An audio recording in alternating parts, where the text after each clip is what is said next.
Hi there, my name is Taylor. This is HACK&Co, and it's July already. It's past Canada Day, and there's so much going on in the market. There's so much going on in the news. In fact, I'm pretty sure that real estate, interest rates, and inflation are what's dominating the news right now. So we wanted to help you decode that, because if the news makes you nervous, we have great information for you.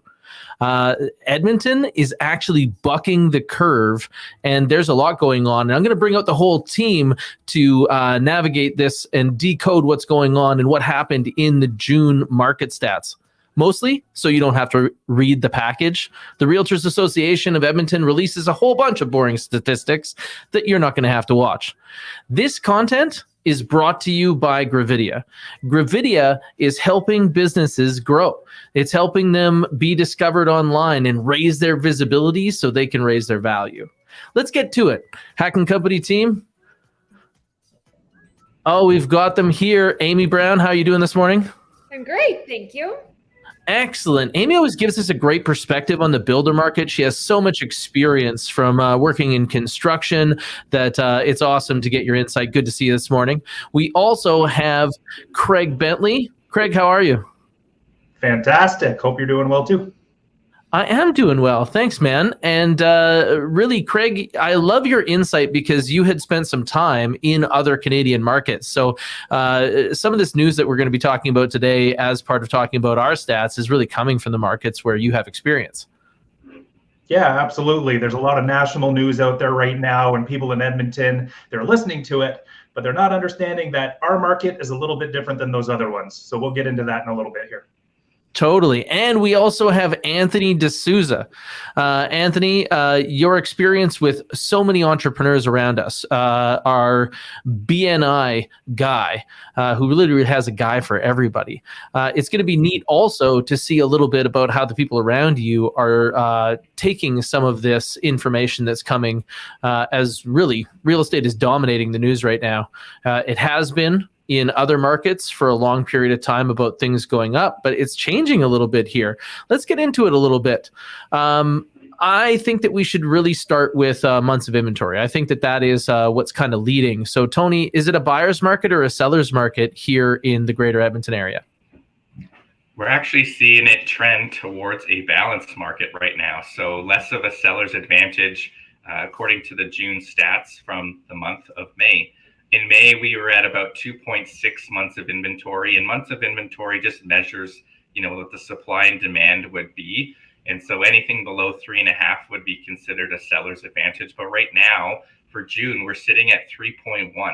So we're just on the cusp of being what they would call a balanced market where, everybody's trying to feel each other out. You might not have as many advantages as the seller as you might have had even just a couple of months ago, but it's been interesting to see, but also this is on par for what we saw last year. Last year we were in a very seller advantage market, beginning of the year. And then when we got to June, we were right at the balance mark, just like we're at this year. So although it seems like, there's a lot of news about how the market's crashing, we're looking at it being status quo right now. Yeah, really, a lot of people don't understand that as the market goes through the beginning of the year, like my advice to people that are buying to upgrade and have something to sell is always come to the market early. Like get here in March. It's such a nice environment for sellers in March. It's pretty much a seller's advantage most of the Marches that I've been in real estate. Man, I'm getting old. I'm coming up on a decade here. And really, then we see that just like in every economic model, demand calls supply to the market and supply shows up. So we move from having often under, or historically, I guess, under 3,000 listings in the greater Edmonton area. And then it marches up from there. So I was working a little bit on inventory, and let me know if this is what you guys are seeing as well. But like this year, if you take a look at February, we were under 3,000 properties for sale in the greater Edmonton area. And all of a sudden in March, we're over 4. In April, we're heading towards 5,000, not quite there, and it stays there in May.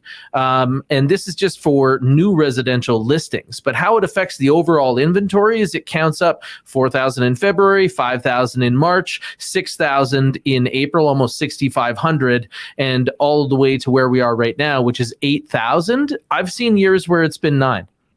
So I think that honestly, when we lay that against what was happening last year, when everybody was saying what an incredible market it is, and finally homeowners in Edmonton are making back the money that they lost in years, just in months. So can we have some feedback here? You are in the market all the time. This team averages at selling a property every 3 days. Can you believe that? There's some teams that we know that have, many more people that don't do near that volume.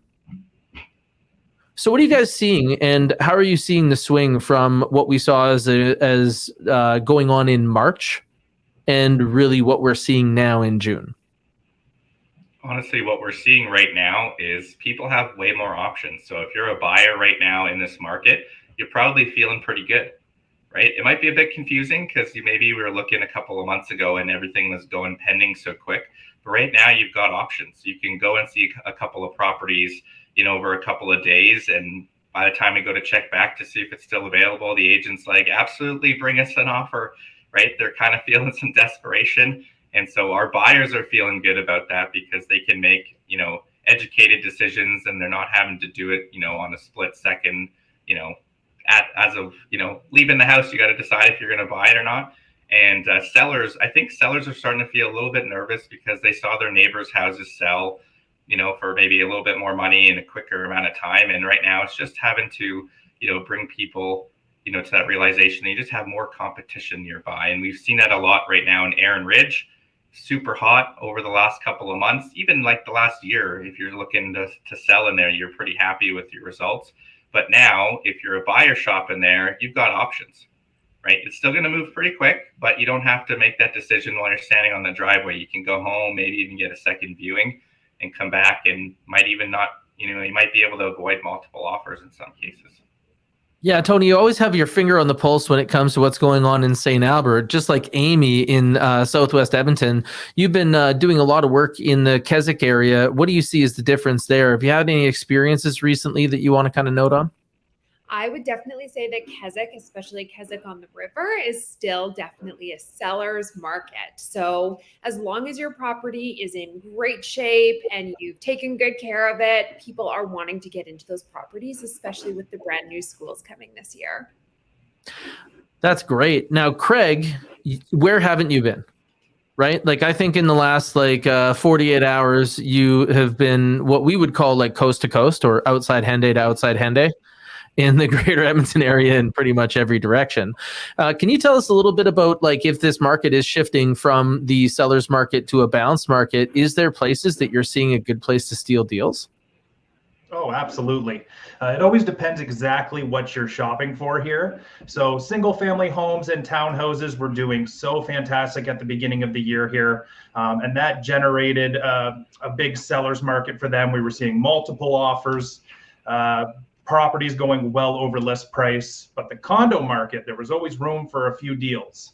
Now, as we're slowly transitioning into a balanced market, some of these homes, single family homes and townhouses that were pricing their home based on sold comparables from 60 days ago, they might be slightly overpriced. So there's still some room for deals there if these sellers priced on the high end of their comparables.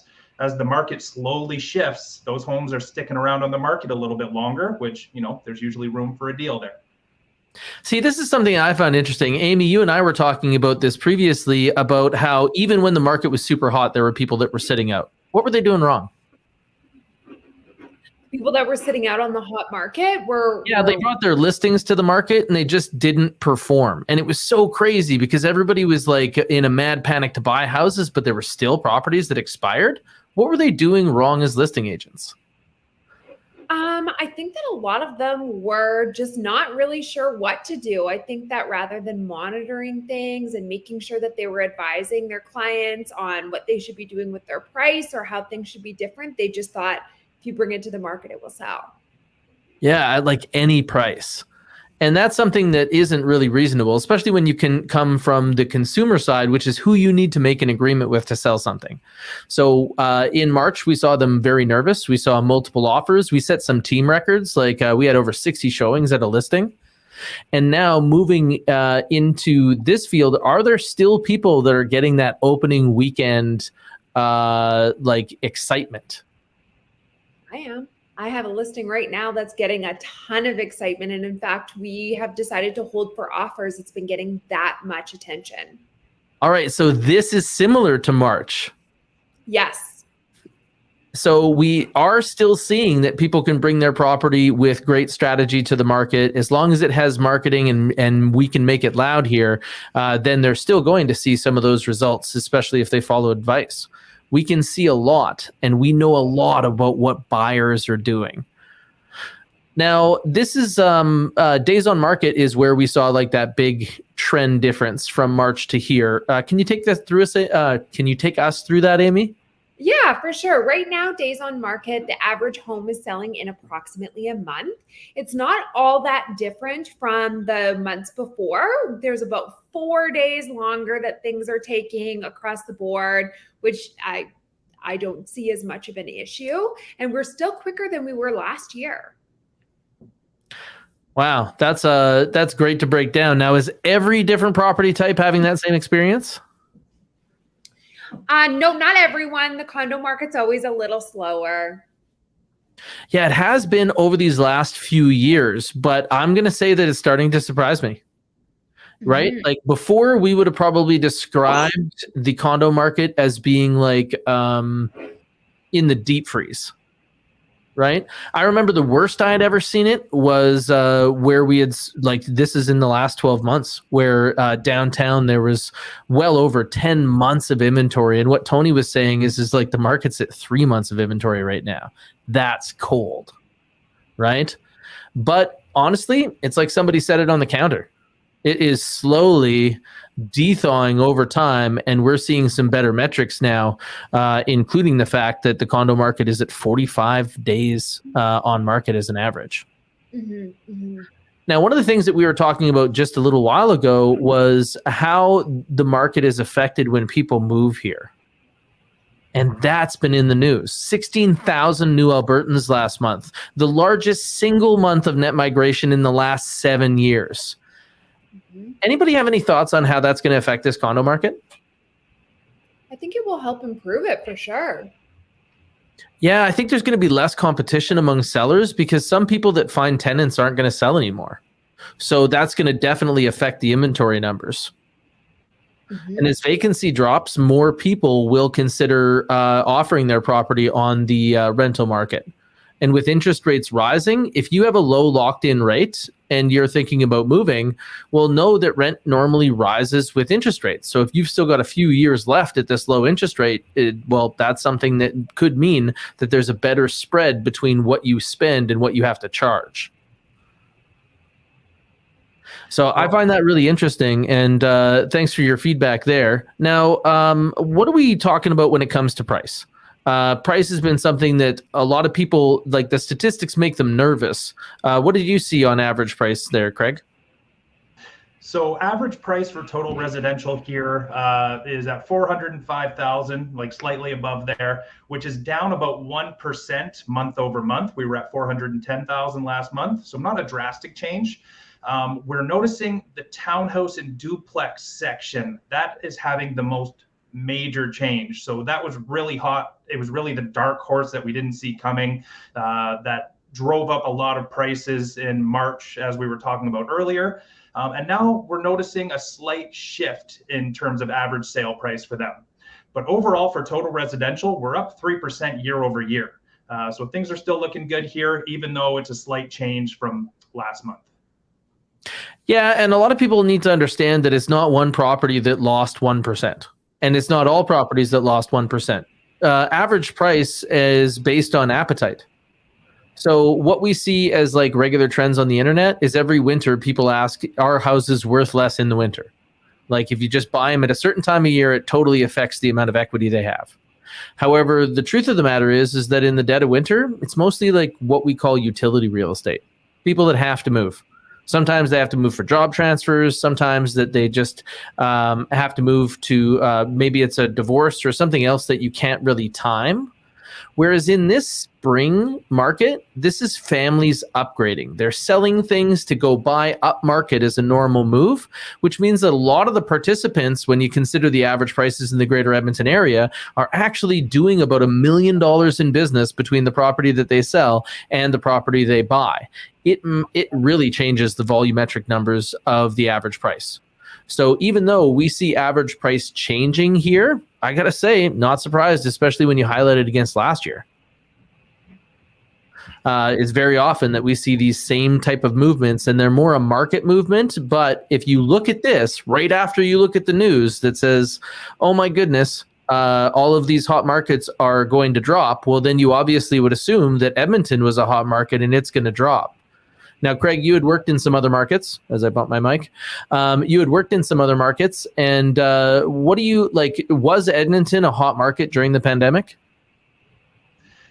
No, prices actually dropped here quite a bit in 2020, where you're looking at places like Toronto, Vancouver, where their markets drastically went in the upswing. The average price of a single family home would go up $100,000 within a matter of months. So drastic changes there, which makes sense now that things are cooling off for them. You're seeing such a larger swing. Where here, we kind of just saw in 2021, we were catching up to normal. And the beginning part of 2022 is where we started to see things go up. So we haven't had these drastic changes like the other markets have. Yeah, so like when people say that they're going to fall, it's like fall from where, right? If you're in Toronto and over the last 3 years, you've made hundreds and hundreds of thousands of dollars on the average property, well, yeah, there's probably some room for that to correct when you take a look at the correlation between there and inflation. But when you're talking about a property that's already been moving down in price year over year for, since basically oil had previously went down, well, that's a little bit different. But you know how many unfilled jobs there are in Alberta right now? This is what's calling all the net migration. And with that in mind, I think that that's something that we're going to see is changing demand. Because in these other markets, there's not going to be as much demand because real estate isn't doing what they wanted it to do, which is go buy something and it will make you money. Whereas here, now we're seeing oil at the same price that it was way back in 2014 or at its peak. And those unfilled jobs are calling a lot of people to move to Alberta. When we take a look at properties that are coming to the market and leaving the market, we call that sales to new listing ratio. So if you take a look at what came onto the market and what came off the market in June, well, really, for the total residential, it was 6 out of 10. So for every 10 properties that came to the market of all property types, 6 of them in the same month. And what Craig was saying previously is duplexes. Duplexes have been what we call the dark horse of the pandemic. We didn't really expect things with shared walls to rise as they did. And here they're still poking around at 7 out of 10 of the properties that came to the market left the market in June. Or that's the ratio of new listings to sales. But meanwhile, the condos were a little bit lagging as it was just under 6 out of 10, but big numbers by comparison to where we had seen them years in the past.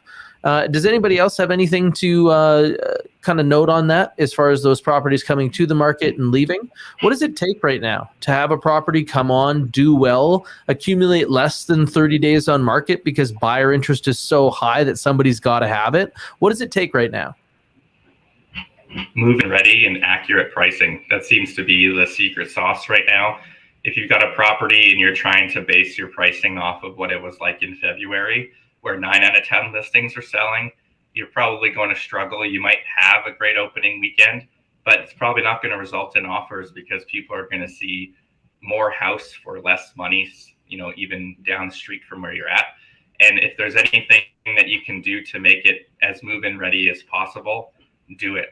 Make sure it's clean, but also make sure that someone can, envision themselves living there. Those seem to be the two biggest things that I'm seeing people are making mistakes on right now. Yes, I was going to say condition really matters. Have that place clean, have it in good repair, you have success. If you don't do that, then you're going to have kind of stuff. I don't think as many people are understanding that the options have changed. So meaning that when there wasn't another house to buy in that neighborhood, in that price range right now, or in that zone in that price range, well, then buyers were going to overlook some things. They were definitely going to overlook one of the things that kills you now, which is cleanliness. Cleanliness is the cheapest thing you can do to change your sale outcome. And when you have a property on the market, I always like to think that somewhere in your competitive pool, there's somebody who wants to move so bad, they're on their hands and knees with a toothbrush in their kitchen right now. Okay? This is the level of play. We go through some places that are spotless. And the way that buyers react to those properties as compared to the ones that they should like wear their shoes in, not that we do, but sometimes they should. Those are the ones that really make the difference or get that wow. Yes. The other thing, Tony, you were talking about move-in ready. So in the March market, you didn't have to, or it was a situation where you might have to buy a job, right? There might be a property that just needs a couple of things and you just got to buy it because you got to move, right? But here, everybody's got the option to buy a job. So if your roof is curling, if you never got around to finishing the ceiling in the basement, anything like that, that can really hurt you among buyers right now.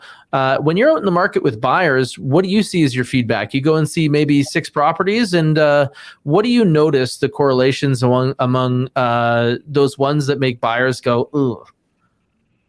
Well, I mean, emotional purchases do happen. Like, people want to know that they're feeling good about the place, and they can feel, if the place was well taken care of.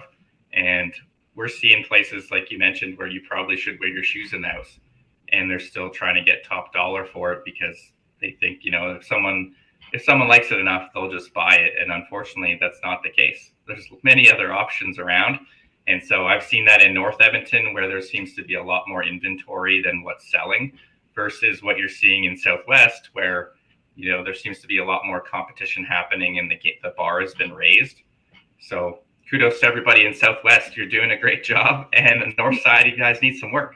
But seriously, people are spending like every dollar they can on their house. They're trying to get the most juice for squeeze. And so they don't want to think about what projects do I have to do next. They're thinking about what furniture do I have to buy to make this place work for me. They don't want to invest any more money because they don't have it. They're spending everything that they've saved to buy a great house here in Edmonton. Yeah, so you notice that some properties seem to be more market ready than other properties, and that's a description of that. Now, we're probably also having some conversations with some people that are thinking about whether or not they should move right now, given all the information in the news. And what I'm talking about is that headlines are inflation right now. Headlines are interest rates rising. Headlines are saying we're going back to 1983. Do you got any thoughts that you'd like to share about conversations you're having with people that are still choosing to be active in the market? How are they? Why aren't they worried about that? I have 3 new buyers that are signing on today. So there are still people out there that are looking, that need to find where they're going to be.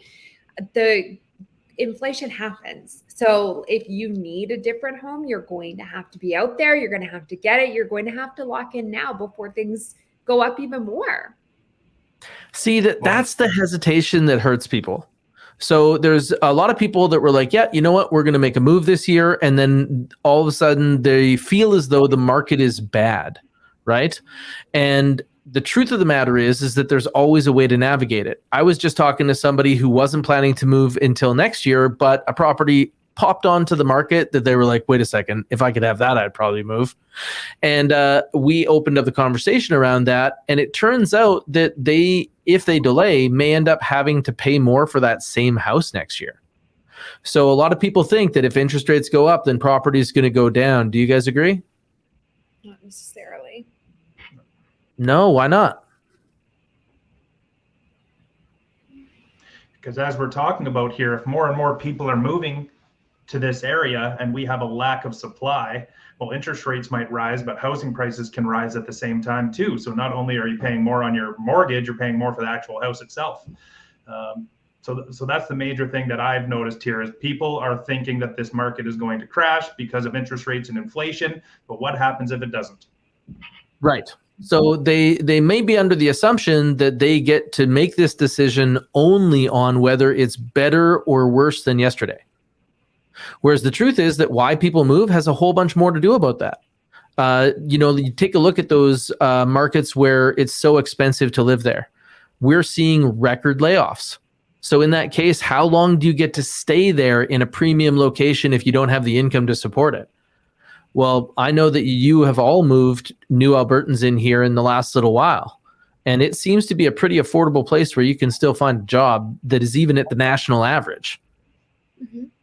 That is something that is opportunity. It could have been that the opportunity looked different a year ago, but now Edmonton, Alberta is really shining when it comes to where can I find a place where I can raise a family, where I can get a yard, where I can control my commute so that we can have that good experience. And we're really offering that right now. And that's a unique proposition by comparison to some of the places that people live here in Canada. Mm-hmm. Well, I think that this is going to be exciting. I think that some people just think if interest rates go up, properties go down, but they don't consider that all of the new people coming here and the fact that everybody needs shelter. They're going to buy or rent something that's going to, at a macro level, affect how our market is relating to itself and to others. And we are the low point. So this is where things are going to collect. When you take a look at where you can live in major markets across Canada, here is the place where people can still get that great lifestyle. And that's why I think there's going to be a lot that settles in the low point. Do you guys have any thoughts you want to share to those people that are considering coming into the market in the next year and trying to make this decision? Like, where could they go to get more information to decide, should I stay or should I go right now? Because going next year might be different. Well, first and foremost, they should speak with their mortgage provider, discuss options with them. And if they have an interest rate in mind, they can get that locked in. So that way they can have the option within a matter of months. If they decide they want to go, they're locked in at that interest rate, especially if there's another rate hike coming in the next couple months here, as we've heard may be coming. And then next, reach out to your trusted realtor. We can help navigate through the whole market, let you know what's going on, and then come up with a game plan that works well for you. I like it. I'm gonna unpack that a little bit. What Craig was saying is save the rate. So if you're thinking about it, just make a call to a mortgage person and get something locked in. If the rates go up, you get a better deal. If the rates go down, you get the better deal. It's not a bad deal to just reserve your right to take more time to make a decision. And then the second thing is, if you have something to sell and you're going to go buy something, we need to help you understand what we call the seller's algorithm. If you sell your property, will you get enough from it in order for you to do whatever it is you want to do next? Without us, there's no big floating numbers over top of your property that is going to give you an indicator of how the market might treat it right now. It might treat it more like we're saying out of the statistics, or it might treat it more like you're seeing out of the news. And we want to help you understand that by showing you some comparisons. And then, is there anything else that we want to pass on before we close today? I just wanted to give some perspective. I have 10 buyers right now that are active. 7 of them are moving from out of province, 6 of them from Ontario alone. People see opportunity here. And so they're the ones that are going to be, ready to go because they know what their market has been like. So they're the ones that are saying, like, do we need an inspection? Like, what can we do to get this house? We don't want to lose it. They're like trained buyers. They've been monitoring their hot market for a long time. And so they're coming here saying, where can we go? What can we get? And they're doing it. They're trying to capitalize on their rates. And also they feel the pressure that if they wait, prices might go up here, because they are also finding a lot of their friends, families, sphere that they're talking to are all considering moves to Alberta right now. It's crazy how it can just swing that way. That's a really great point, Tony. I think more people should be thinking about what's possible here in Alberta as well. If they were investors in other markets, well, this is going to be the market that's moving up. Well, maybe the rest of them don't move as much in that direction. I really appreciate you for sharing your knowledge this morning, helping us decode what's going on in the market. And look how busy you guys are. Does anybody here feel as though they're bored? No? No time to be bored. Can you believe that there's agents in our marketplace right now that are really good at taking care of people? They just can't find enough people to take care of. Well, what they're looking at right now is a shorthanded real estate team. We really need to see another great, highly reviewed, wonderful agent that is just so willing to take care of people like the rest of the team that we have here. So if there is someone out there that is saying, I might be the next teammate for HACK&Co, you guys should definitely reach out because we could use the help. Thank you so much for sharing your information this morning, sharing your insight, and for helping all the people navigate this market, because there has been some uncertainty and you guys got it down. Just crush it on your market knowledge. I don't think that there's anybody you can talk to that's going to be able to give you as much insight as the people we have right here. So Amy Brown, so good to see you this morning. Thank you. You too. Craig Bentley, I know that you are up for another busy day, so I will see you briefly today. And Anthony, welcome back from your Elite Agent Retreat in Whistler, out with our business coaching community. And I know that you're coming back to a busy time as well. So thanks for making time for us this morning. Thanks, guys. See ya. My name is Taylor. This is HACK&Co at RE/MAX River City. And if you want to find us online, why not hit Rank My Agent? They're the verified review service. And you'll scroll all the way to the top and see that we are the #1 rated and reviewed real estate team in the greater Edmonton area. Thanks again for joining us. And if you want to talk to somebody right now, we don't want to leave you waiting for a call back from someone else. So call the Fast Agent hotline at 780-909-6770. Cheers.